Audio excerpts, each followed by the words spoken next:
ette, ära nüüd kuhugi mine, sellepärast et sa saad teada asju, mida sa varem pole elus teadnud.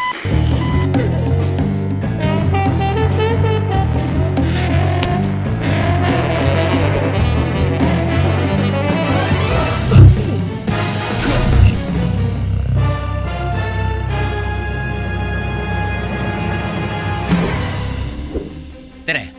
Mina olen niiditõmbaja, härra niiditõmbaja.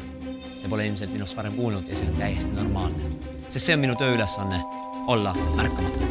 Aga nüüd ma pean ennast avalikustama, sest olukord on tõsine. Ma olen saanud punase signaali, sest nagu näete, tuba ongi punane.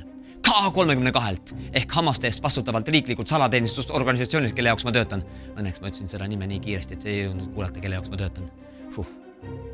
Olukord on tõsine. Rahvusvaheline kurikael, härra Kaarjes, on jätkuvalt liikvel ja minu ülesandeks on ta peatada. Kuula järgnevat juttu hoolega, sest ma räägin seda ainult ühe korra. Tegu on videoga, seega ilmselt sa vaatad seda veel, jagad sotsiaalmeedias, näitad lastele, mis on väga oluline tegelikult, ma arvan selle video puhul. Igal juhul, räägime asjast. Kas teadsid, et ainult 1% eestlastest kasutab hambaniiti, mis ülejäänud 99% teevad? Loodame, et pesevad hambaid. Aga hammaste pesemine on ainult 60% hammaste puhastamisest. Hambaniit teeb ära ülejäänud 40%. Mis juhtub toiduosakestega hammaste vahel? Nad hakkavad lagunema nagu biojäätmed kompostikastis. Kas teadsid, et hambaniiti tuleb kasutada enne hammaste pesu? Vastasel juhul tõmbad sa muidu pärast pesu toiduosakesed uuesti hammaste peale ja nad hakkavad seal öösel lagunema.